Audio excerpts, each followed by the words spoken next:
Hi everyone, it's Lisa and welcome to Make It Monday. Today is week 21 in my series on techniques, and today we're finishing up my three-part to teach you how to do direct to paper. Today, I have to admit, I think this is the wowest one I've made.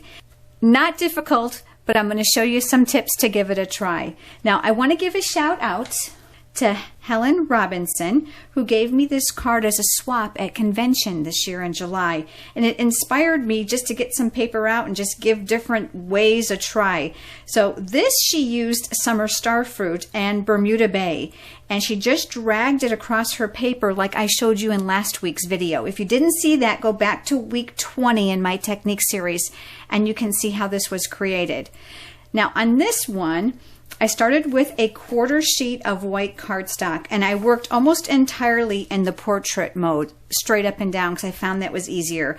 And again, remember when you're doing techniques, no two cards are going to look the same. So let me show you how I began. I started with my lightest color first, and that was Daffodil Delight. And on this side of the cardstock, I dragged the ink pad from the top across my paper.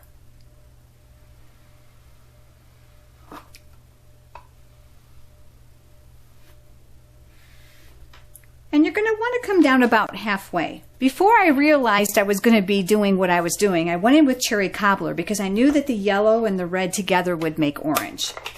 So I turned the paper this way and I pulled on this side.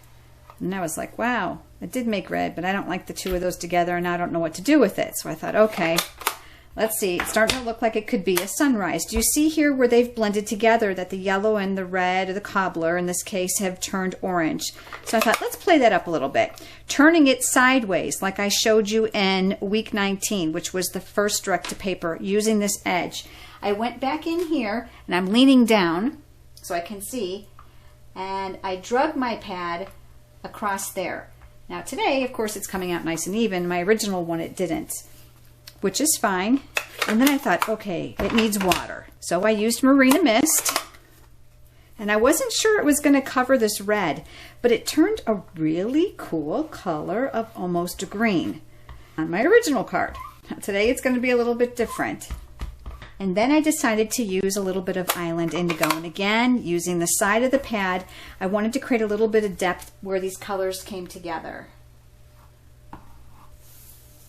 Okay.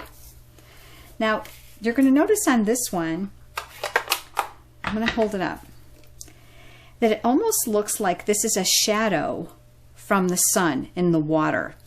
Where the other one I did, I'm going to show you, I had more blue on the yellow. I didn't have the cobbler all the way on, and it turned green like grass. So in this case, I'm going to create my sun to make this look like a water scene. Now, let me give you another little tip. I'm going to use my 1 3/4 inch circle punch to create a circle, to create a template for the sun. You're going to want to use a Post-it note. That sticky edge at the top is going to work really well. You're going to want to put it on a piece of scratch paper because our punches were designed to punch from cardstock. So if you go like this together and then punch, you're going to get a nice, clean circle without any raw edges. Then what I did is I used the sticky part to hold it where I wanted it, and you can decide how much you want the sun rising or setting.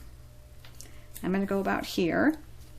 I'm going to use the pumpkin pie ink pad and a wedge of sponge. Now I'm going to ink this up, but I'm going to take a lot of the ink off because I want to be able to control how dark it is. And you're going to want to squish it up so you've got it in a small little handle, and you're going to want to mostly sponge on the Post-it note. So you're getting just a little bit of the overlay between these two areas on the paper. And I did this all the way around, just until this line here.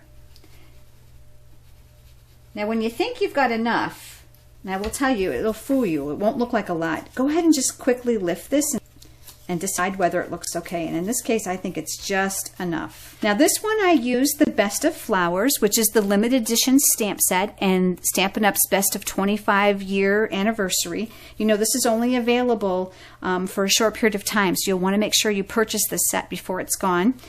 Here, I think I'm going to go ahead and use a little bit more of a beachy theme. I'm going to put something down here that'll coordinate with the color tones of how this came out versus this one. So another easy way to do direct to paper with a totally different look. And as a recap, I'm going to show you where we started from. This was week 19 in my technique series, which was the first direct to paper, swiping your ink pad sideways across your cardstock.